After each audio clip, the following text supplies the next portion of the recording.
इसकी बात होगी और इसके प्रत्येक एग्जाम्पल की बात होगी। जैसे कि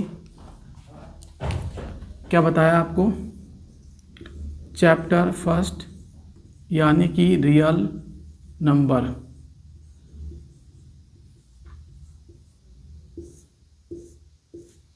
रियल नंबर वास्तविक संख्या।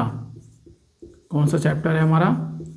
वास्तविक संख्या, जिससे हमारा 4 से 5 नंबर में बोर्ड में पूछता है। तो इसी के सिलसिले से आज हम एक्सरसाइज 1.1 के सभी खंडों की बात करेंगे, चाहे वो दूसरी वीडियो में क्यों ना मिले आपको देखने को।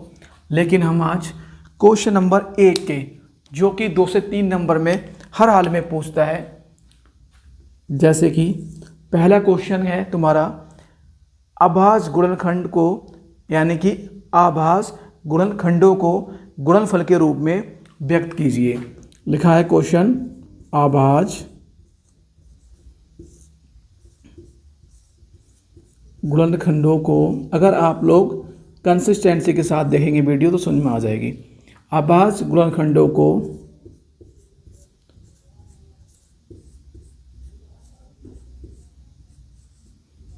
गुणनफल के रूप में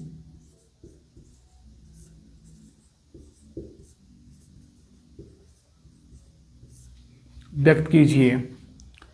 तो इसी के सिलसिले से हमारे कई सारे खंड हैं। जैसे कि पहला खंड हम बात करें तो दिया है 140। 140 के हमें आभाज्य गुणनखंड निकालने हैं। यहाँ लिखेंगे हम हल, और 140 को हम फैक्टराइज करेंगे यानी कि इसके गुणनखंड निकालेंगे। 2 से हम कट करेंगे, 2 सत्ते 14, फिर 2 से कट करेंगे, 2 तिया 6, 2 पंजे 10, फिर हम किससे कट करेंगे गाइस? 5 से, 5 सत्ते 35, 7 एकम 7। और इसी के सिलसिले में 140 के जो फैक्टर्स हमारे निकल के आए यानी कि गुणनखंड, वो क्या आएंगे? 2 गुणा 2 गुणा 5 गुणा 7। इसको हम और मॉडिफाई कर सकते हैं, 2 की घात 2, 5 गुणा 7। यह आपका क्या हो गया? आंसर हो गया। क्या हो गया? यह आपका आंसर हो गया। तो मैंने आपको क्या बताया? क्लास 10th चैप्टर फर्स्ट यानी कि रियल नंबर वास्तविक संख्या की हम बात कर रहे हैं। अच्छा, इससे पहले ये पूछता है कोई कि वास्तविक संख्या क्या है, तो आप लोग क्या जवाब दोगे? वास्तविक संख्या वे संख्या होती है जो परमेय अपरमेय संख्याओं का समुच्चय होती हैं, ग्रुप होती हैं, वह हमारी वास्तविक संख्या कहलाती हैं। अब परमेय संख्या कौन सी होती है? हमने बताया परमेय संख्या वह संख्या होती है जिसको हम P/Q के रूप में व्यक्त कर सकते हैं, और P और Q हमारा पूर्णांक संख्या होना चाहिए और Q का मान कभी भी 0 नहीं होना चाहिए। वैसे ही मैंने बताया आप लोगों को अपरमेय संख्या कौन सी होती है? वे संख्या जिन्हें हम P/Q के रूप में नहीं व्यक्त कर सकते, यानी कि परमेय संख्या का रूप नहीं होती, वह हमारी अपरमेय संख्या कहलाती है।